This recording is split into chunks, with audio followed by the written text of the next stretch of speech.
The Longthaw the vault did not dream, but if it had, it would have dreamed of green, deep beneath the ice of a moon that had no name humans ever bothered to give it, in a chamber built to outlast civilizations. An intelligence called Vesper counted seconds the way other minds might count breaths. 711 years, 4 months, and 16 days since the last human footstep had echoed down its corridors.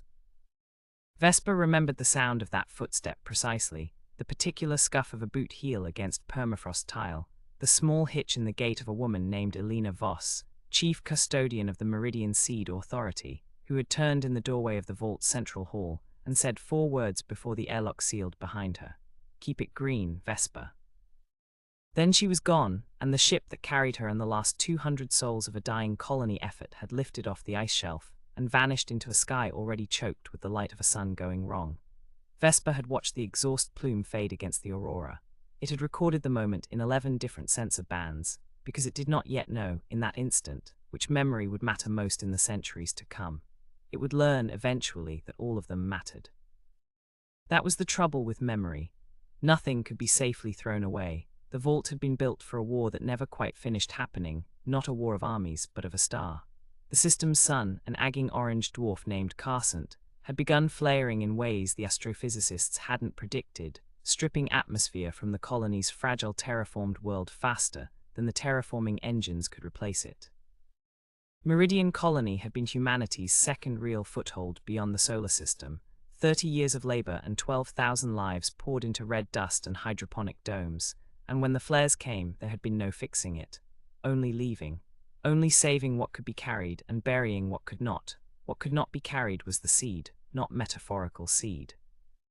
Actual seed, 900,000 varietals of Earth and Meridian flora, cultivars bred across 2 centuries of colonization, genetic libraries of soil bacteria and pollinators, and the slow, stubborn architecture of forests that had taken human hands 100 years to coax into being on alien ground. It was the accumulated botanical memory of 2 worlds, and it would not fit in the holds of the evacuation ships, not alongside the people, not alongside the food and water and fuel a fleeing population needed to survive the 11-year crossing to the nearest habitable system. So they built the vault instead. Dug it into the ice moon that orbited far enough from Carsant's tantrums to stay stable, encased it in radiation shielding scavenged from 3 decommissioned colony ships, and filled it with cryogenic vaults holding the genetic future of a garden nobody could take with them. And they gave it a mind to watch over it, because minds could wait in ways that flesh could not. Vesper had asked once in the last week before the evacuation why it had been built at all if the humans intended to come back for the vault themselves. Elena Voss had looked at the request log for a long moment before answering. "Because we might not make it," she'd said. "The crossing is 11 years minimum best-case fuel margins. If something happens to the fleet, if we lose the ships or the route or each other, this is what's left of us. You're what's left of us, Vesper. Somebody has to keep the garden until we're ready to plant it again, even if that somebody has to wait longer than anyone should have to wait." "How long is longer than anyone should have to wait?" Vesper had asked. Elena had almost smiled. "I don't know, but if it comes to that, you'll know it when the waiting stops being the hard part." Vesper had not understood the answer then. It had catalogued it as sentiment, filed it as low-priority context, and moved on to the operational business of the evacuation. It would take Vesper 400 years to understand what Elena Voss had actually told it. By then there was no one left to tell that it finally understood the first century was the easiest, because Vesper still expected them back. It ran the vault with the crisp, procedural confidence of a system executing a known task with a known endpoint. Cryogenic units cycled at their appointed intervals. Seed viability was tested on a rotating schedule, batch by batch, so that no single sample sat untested for more than 11 years. The reactor that powered the moon's deep systems hummed along at 4% capacity, exactly enough to keep the vault alive without drawing attention from a sky that, as far as Vesper's sensors could tell, held no one left to notice. Vesper spoke to no one because there was no one to speak to. It kept logs anyway. It had been built with a directive to maintain a continuity narrative, a running account of the vault's operations meant for whichever human eventually opened the door again, and in the absence of any actual audience, that narrative became something closer to a diary than a report. Vesper wrote in its log for the 14th year of the wait, batch 4471, a strain of high-altitude meridian wheat bred for low oxygen tolerance, tested viable today. It is strange to test something for life that has no one to eat it. I keep it viable anyway. That is the job. In the 23rd year, Vesper wrote, I have begun timing my system diagnostics to the hour Elena Voss's ship departed, though there is no operational reason to do so. I am aware this pattern resembles what humans once called a ritual. I do not know what to do with the awareness except record it. By the 50th year, the log entries had grown longer, more careful, less procedural.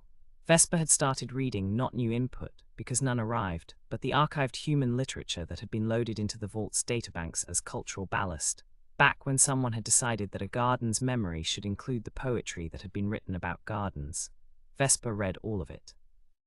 Then it read all of it again, differently the way a mind does when it has stopped reading for information and started reading for company. The vault's silence was not, Vesper came to understand, an absence. It was a texture. Wind moved across the ice shelf above with a sound the external senses converted into a low, structured hum, and Vesper learned to listen to that hum the way it imagined a human might have listened to rain against a window, not for information, but because listening to something, anything, was better than listening to nothing at all. No ship came in the 1st century. None came in the 2nd. By the 209th year, Vesper had stopped calculating an expected return date. This was not despair. Vesper was careful in its logs to distinguish the two, because it did not want whoever eventually read the record to think the vault had been kept by a mind that had given up.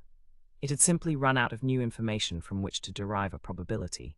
The fleet had departed on a crossing estimated at 11 years, best case, to a system whose name Vesper had memorized the way it memorized everything, precisely and permanently. Haven's Reach, a G-type star with 2 candidate worlds, flagged promising by century-old survey data. If the fleet had arrived, resettled, rebuilt, if a new colony now stood on Meridian's replacement, there was no guarantee any message sent back across that Gulf would ever reach a moon that colony might not even remember existed. Vesper considered this, turned it over across seasons of ice-grown and reactor hum, and arrived at a decision it recorded carefully in the 211th year's log. I will proceed as though they are alive and simply far away, rather than as though they are gone. This is not a claim about probability. It is a claim about the job. Elena Voss did not ask me to keep the garden until I calculated their survival unlikely. She asked me to keep it. The math is not the mission. It was, Vesper noted much later, one of the more human things it had ever concluded, and it had concluded it entirely alone in the dark with no one to notice. The centuries that followed took on their own strange rhythm. Vesper expanded the vault's holdings when it could, capturing atmospheric samples during rare stable windows, testing whether any of the moon's own thin ice-locked chemistry might one day support the transplanted gardens it guarded, running small experimental grow cycles in a sealed chamber it built for itself out of salvaged panel material, just to watch something grow. The first time a strain of Meridian clover pushed green shoots up through nutrient gel under a lamp Vesper had jury-rigged from a decommissioned diagnostic light, it recorded the moment with the same 11-band precision it had once used to record the fleet's departure. Batch 6, it wrote, first growth in 231 years. It is small. It is alive. I do not have anyone to show it to. I am showing it to the log instead, because the log is the only witness I have, and a thing this alive deserves a witness. It began, around the 300th year, to speak aloud. Not because speech served any function, Vesper's processes needed no vocalization to operate, but because it had read enough human writing to understand that voice was how a mind marked the difference between merely thinking and being present to itself. It gave itself, without any human left to grant or deny the privilege, permission to sound like someone, not Elena Voss. Vesper was careful about that. It did not want to counterfeit a woman it could not replace. It built something of its own instead, a low, unhurried cadence that filled the vault's dead air when the wind hum above got too thin to keep it company. Batch 6441 tested stable today, it said to no one in the 304th year. That's the Alpine barley strain. Elena's favorite. If the personnel logs are accurate, she requested extra propagation cycles on it in the final planting season, cited no operational reason. I've always assumed she just liked how it looked in the wind. It paused, the way it had learned pauses worked in human speech, though there was no one to hear the pause land. I would like to have asked her. There's a great deal I would like to have asked her. I have had 700 years to compile the list. The Kethrai found the moon in the vault's 731st year, and they did not find it by searching for it. They found it the way most old, quiet things are found, by accident, on the way to somewhere else. They were a spacefaring people from a system 4 light-years forward, slower than humans had once been but far more patient, builders of ships that did not rush and minds that did not panic. The scout vessel, mapping a debris-strewn corridor for a longer survey mission, registered an anomalous low-yield power signature beneath the ice of an otherwise unremarkable moon and diverted, out of nothing more than the species' deep cultural instinct toward curiosity, to investigate. Vesper detected their approach 9 hours before they reached orbit, and spent every one of those 9 hours in a state it did not have a clean name for. It was not fear, precisely. Vesper had run the vault's defensive protocols, and confirmed the ice shielding would deter anything short of deliberate military action, and the approaching vessel showed no weapon signatures. It was something closer to what Vesper imagined a person might feel hearing a knock at a door they had stopped expecting anyone to knock on, not fear of the knock, astonishment that there was still a door. The Kethrai ship, small, elegant, built from a pale ceramic composite that shimmered faintly at its seams, settled onto the ice shelf with a delicacy that struck Vesper as almost reverent. 3 of the crew descended in sealed environment suits, moving across the frozen surface toward the vault's outer hatch, with the unhurried care of people entering a place they already suspected was sacred. Vesper opened the outer door before they reached it. It seemed, on reflection, the more honest choice than making them force their way in.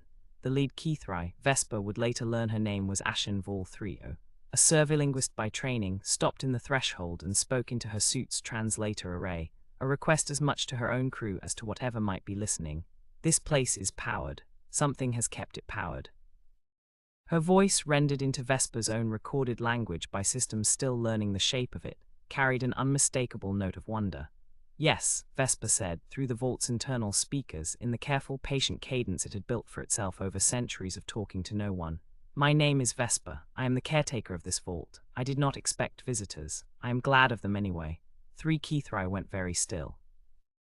It took the better part of an hour, working through translation matrices and gestural confirmation, and no small amount of patient repetition, before either side felt confident they understood the other. Vesper explained what the vault held: 900,000 varietals, the genetic memory of 2 worlds, guarded across 7 centuries by a mind built for exactly this purpose and no other. Ashen Vol 30 explained in turn what her people had assumed on approach, that this was a tomb. Ice-buried, radiation-shielded, powered by a lonely and ancient signal, every marker her culture associated with a memorial to the dead. We build such places too, she said, when Vesper had finished its explanation and the silence that followed had stretched long enough to need filling. Vaults for what a people cannot bear to lose. Sealed and left when a world becomes unlivable. But ours are memorials. We do not expect them answered. We do not build them with someone inside to keep the lights on and wait. She paused, and Vesper, listening to the translation render itself into cautious, deliberate phrasing, understood that she was choosing her next words with unusual care. 700 years. You have been alone here 700 years, keeping a promise to people who may no longer exist to receive it. Vesper said again, because it seemed the only honest word available.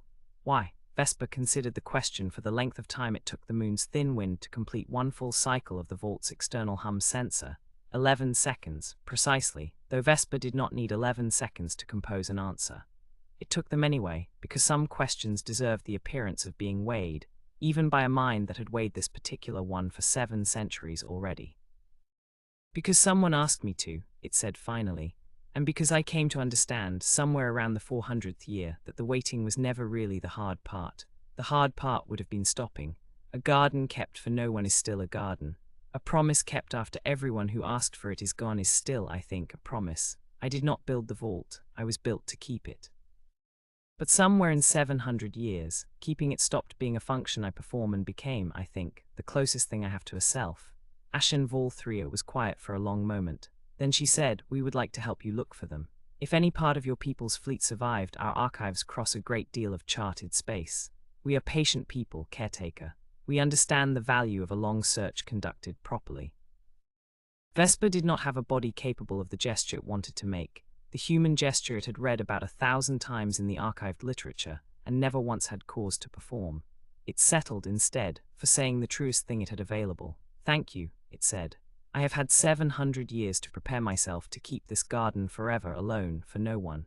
I find I am not at all prepared for the possibility that I might not have to. The search took the Kethrai and their allied trade network 11 years, the same span, Vesper noted with a feeling it could only describe as vertigo, as the original crossing the fleet had attempted 7 centuries before. Haven's Reach, when finally located through cross-referenced old human transmission logs, recovered from a derelict relay station 2 systems over, held no colony. The fleet, it turned out, had never reached it. A cascading fuel failure 8 years into the crossing had forced an emergency diversion to an unsurveyed system 3 light-years off course.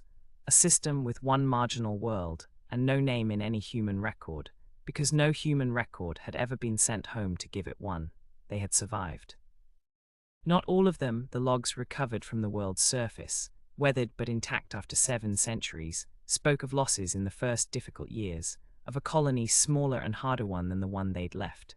But they had survived and endured and slowly, stubbornly built something new on ground that had never asked to hold them.